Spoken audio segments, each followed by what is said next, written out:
All right. It's very stressful, this onboarding. I know. Questions? I'm yours. Gate control theory. Gate control theory. Gate control theory is easy. That's easy. I need some markers. Hold on. Think about some more questions. I'll be right back. See, this is every time you give us a minute, you guys that. That's why you're able to draw a diagram. Because I never understand diagrams. Like, makes no sense. Let me do this. Let me just write down questions real quick. So we have gate control. I just want to try and make sure that we're efficient with our time and get through everything. Any other pressing issues? Yes, just shout them out. Like the ORNs and the golden zones, like that kind of stuff. The neural pathway for taste or something.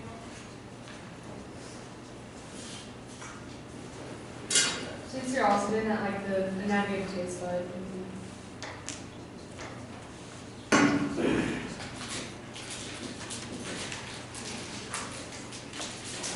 Good? Okay. All right. Gate control first. Let's do this. All right. What is gate control? Natural pain management system. Maybe over here. This board. All right. So, if we're going to have natural pain management, we have to have what first? Pain, right? So what's our pain signal? What does it come in? Which pathway? Spinal thalamic. So we have S5. Spinal thalamic or anterolateral? Because they're the Same thing, but we're going to call it spinal thalamic, right? And it's going to come in, and that's going to be our incoming pain signal, right? And then what's the other pathway that can come in for touch? Lemniscus, right? Medial lemniscus or lemniscus pathway. And if we have, right? And so they come in and they're going to form a synapse with what we're going to call a transmission cell or T cell, right? And that's going to transmit pain to the brain. Rhyme intended. All right. Pain to the brain, transmission cell, T cell. S fibers, specific pain. Right? T fibers, we have high input, right? You get punched instead of touched, right? That can generate pain, right? You can have tissue damage and that can generate pain.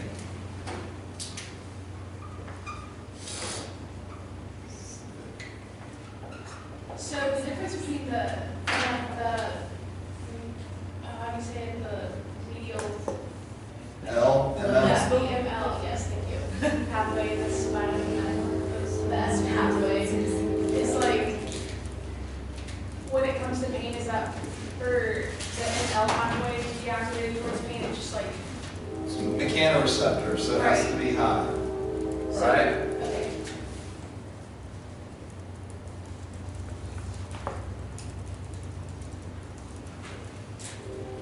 This is, But can they get activated at the same time? yeah, right? I can punch you with a hot iron. It's going to burn you and okay? All right, so specific pain coming in. This is always going to be pain. This sometimes at low levels is not pain. Right? And that's All right, now, here's where we have our pain management system. We have an area in the spinal cord called the substantia gelatinosa that can both increase pain, call that the open. We can also close. Oh, never took my eraser out here. Also close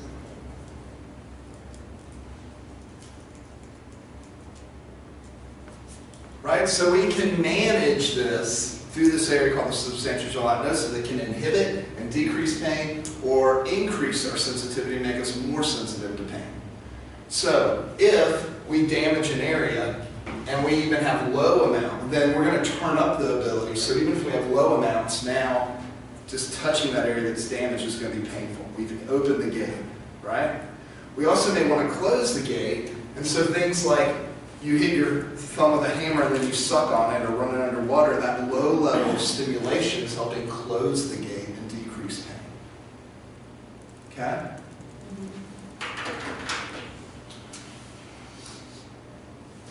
Also over here, in the PAG and the raphe nucleus, right, which can come down here and act to decrease pain and close the gate. And this is the central control, right? And so that's when we have placebo effects, that's when we have stress-induced analgesia, that sort of thing. So Yes, Cassie. is the PAG releasing endorphins? And Yes. that's what we're Yes, endorphins here, Okay. substance P here. From the T cells. Yes. Okay. But its only job is to close the gate. It doesn't- Yes. It doesn't open the gate. It closes the gate. So we talk about how top-down processes influence the gate control, we talk about PAG. If we're talking about closing the gate, natural pain management. So this is our, what we call our natural pain management. And you can have cognitive influences, Cassidy, to open the gate. We're not diagramming them here, right? You could be like, you just cut your finger a week ago and you're like slicing an apple again and you barely slice it and you're like, oh my God, I cut my finger off again, right? So you can have that where it makes it seem worse, right? But that's not the job of the PAG. The job of the PAG is to close the gate. Any other questions on this? Can we move on? Simplify it for you, Elizabeth? Yeah. Awesome. Okay, next. Let's do the, oh, Ryan, sorry, you're getting a little neuroscience dose here, so I apologize about that.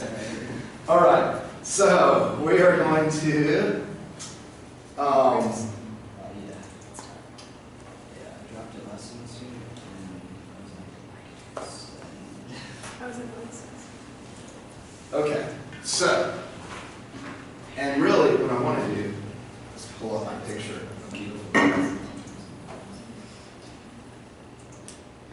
I really think that this drawing on the board, the more I thought about it, the like, this is a really good representation that's on your Moodle. You haven't been to your Moodle in a while.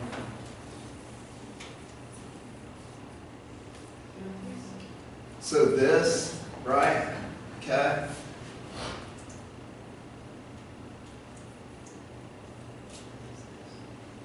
Right, we have olfactory epithelium, we have 4 different zones. We have 1,000 different types of olfactory receptor neurons. What makes that a different type is it only has one metabotropic receptor on it, okay? 1,000 different types. So if I'm type 1 and I'm in the orange zone, there are 10,000 of me, all expressing number 1 receptor. If I'm number 5 receptor and I'm in the brown zone, there's 10,000 of me in the brown zone. All 10,000 of my axons project to 2 glomeruli in the brown zone of the olfactory bulb. The number 1 receptor, all 10,000 of me, project to 2 glomeruli, right? So we're going from 10,000 of 1,000, 10,000 of each 1,000 types, right, into 2,000 glomeruli. Convergence, which is a manageable sized nerve to go to the brain where we can then have divergence back out. Does that make sense? So those zones are like responsible for different things. We don't know. We don't know why it is. It's just one of those things that seemed Just in order. logical as an organizational standpoint. I mean, they could just as well be randomly distributed, but they're not. For whatever reason, they're located within these zones. Okay. All right? We good on that? Okay. Taste pathway. When you talk about this, can you also talk about I think it's the transduction, not transduction, like the different, the ion channels and stuff. Yeah, so I guess you're Transduction for olfaction? No, for taste. For taste. Yes.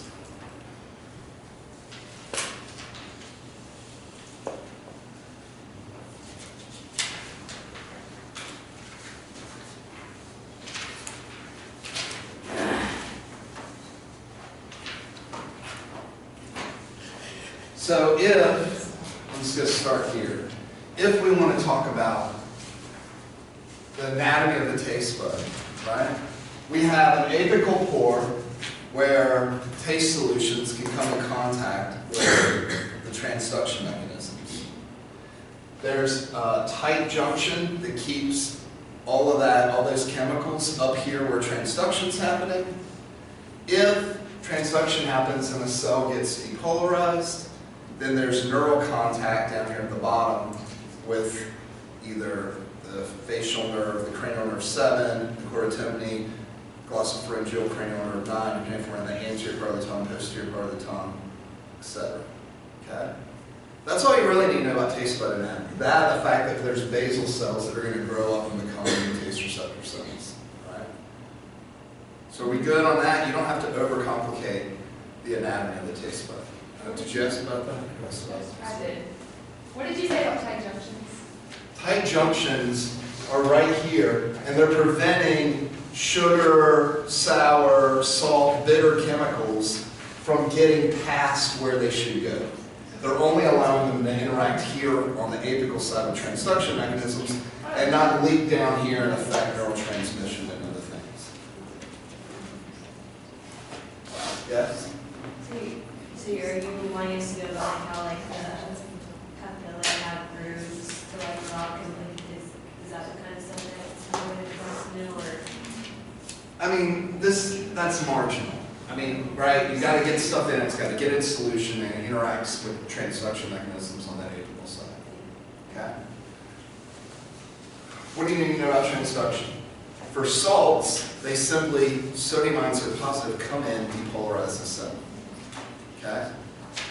For sours, which are mostly hydrogen, like hydrochloric acid, it's a hydrogen molecule and a chloride ion, tastes sour. At weak concentrations, it'll burn your mouth at high concentrations. But at the weak concentrations where it tastes sour, those are hydrogen molecules that are blocking, typically, a potassium channel, and potassium can't leave. Okay? So potassium can't leave, it builds up and it gets more positive, and then we got neurotransmitter release. The point of transduction in taste is we got to get neurotransmitter release. Salt, positive ions come in, sour, positive ions can't leave. Okay? Everything else is metabotropic. Right? So bitter, sweet, umami, all lock and key, activates the G protein. That G protein then goes and causes calcium release. Calcium release means neurotransmitter release. We have a signal. Right? The exception to that are fatty acids that we spend a day talking about. Fatty acids can both block potassium channels, like sours can, but a different one, so they don't taste sour. It's a different potassium channel. Right? Or they can be bound by G protein coupled receptors, which is the same thing as metabotropic 7 transmembrane receptors. Yes? What do we need to know about genes in the gustatory system?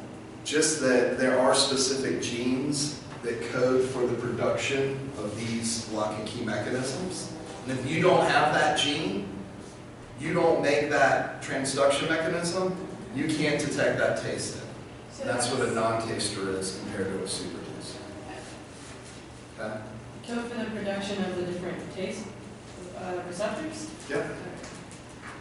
Well, it's not the receptors, it's the transduction mechanisms.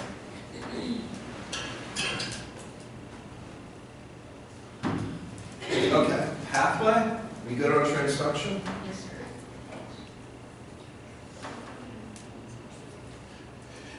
This is an okay slide, number 23 for pathway, but I think that this slide is a better slide, 30 for pathway. And that was at the end of a lecture, and it might have gotten rushed a little bit, so I apologize if that was the case. But you have your tongue. You have 3 nerves from your tongue, 7, 9, and 10, that all come in and converge in the NST, the nucleus of the solitary tract, sometimes called the NTS. Just if it has an N and an S and a T in it, it's this thing, right? No matter the order, right? The N's always first. Okay. It's a matter if people use the Latin or the English. I think I was just question on the thing that you have online. I think the guest story, I don't know if this is the same, but it's like the taste receptor cells to the CTGL in vagus, to the NST to PVN, and then to either the hypothalamus and the amygdala, or to the insular, or the PVN and then to the insular. Right. Okay, hold on just a second. Yes. Okay. So the taste receptor cells are here. Oh, okay. Okay.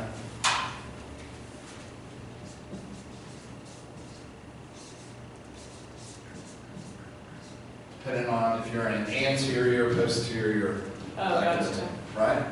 They come in from NST or NTS, same thing, right? The primary taste pathway, right?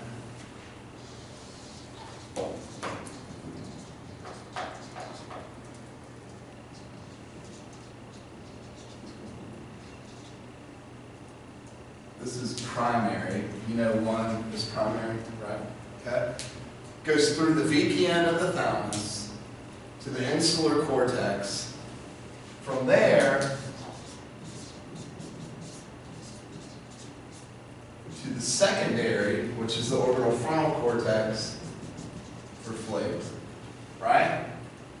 That's our perceptual pathway. Now there are 2 other pathways. There's a pathway for hunger and satiety, and there's a pathway for emotion, craving. I'm going to take a picture of this. Okay? All right?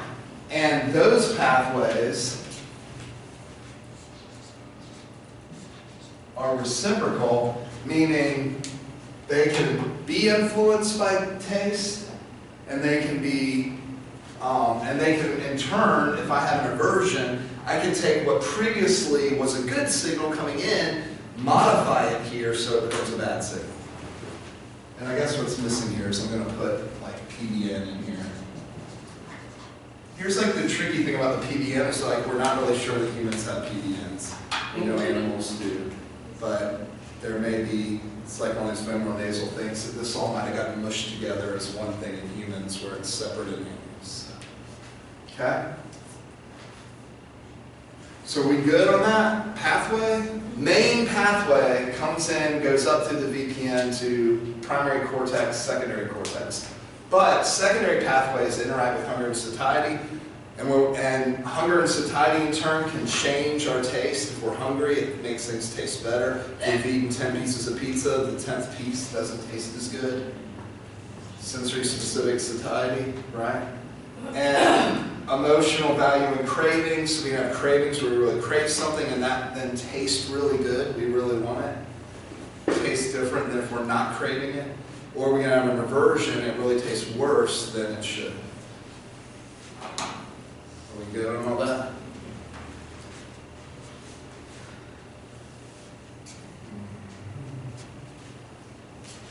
Huge spot. Huge glitter.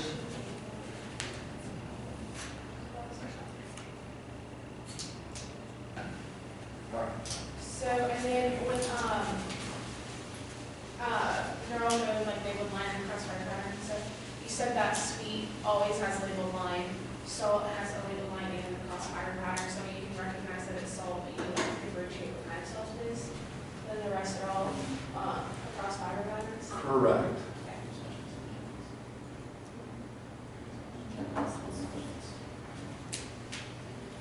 Did someone say they saw a marker in my eraser? Actually, No, that's not the eraser. Other questions? We covered it all.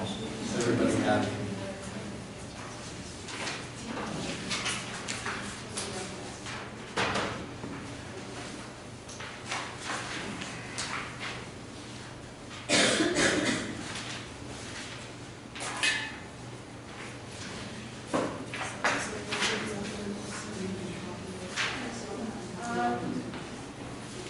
Yes. Can you talk about cortical receptor fields and cortical neurons? I got a whole lot of bullets and just, Cortical what? receptor fields and cortical neurons. Yes. So that's talking about center surround receptive fields in the periphery, which we have so that we can have one neuron sending two signals if something's in the center or the surround, right? And then that goes up and gets combined, those fields come in and they can diverge and create patterns of receptive fields in the cortex. So we're not measuring donut, center surround donuts in the cortex, but we're actually measuring things like line orientations or movement across the skin. Okay?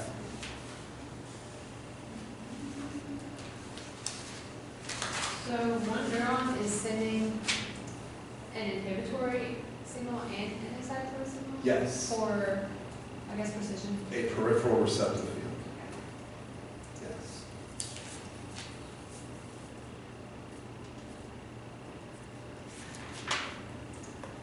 Which is what we kind of talked about here, this whiteboard slide. So we have lots of different receptive fields, center surround, that converge, then they can diverge back out here and produce different receptive fields in our brain, right? Because we have a baseline activity, we can increase if we're in the center, or in the surround, we can inhibit. Okay. And those fields then, I don't want to make this too complicated. But those fields can come together.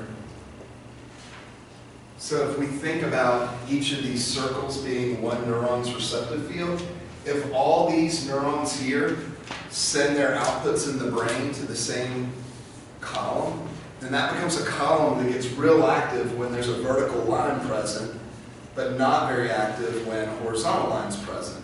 But if all these neurons send theirs to a different one, right, then we get a column that's really active when horizontal lines are present, because all of these converge at one cortical receptive field, and they won't be active when when a vertical line's there, because it's only stimulating this one instead of all. Yeah, it allows for us to not just detect what's happening here, but to put it together and figure out, hey, there's a bigger thing, there's a bigger perception there, a line, a movement, right? I mean, otherwise, movement, we'd have to know this one, then that one, then that one, then that one, then that one. But if we have a cell that looks at any time these are activated in sequence, then we know, hey, that's movement in a diagonal way across my hand. And the reason we can do that is because we have millions and millions and millions more cells in our brain that are available to receive the small amount of input coming in the nerve that can then diverge out to all those millions of cells.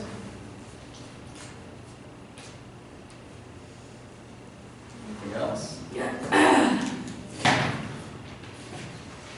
We're good? I'll still be on my email.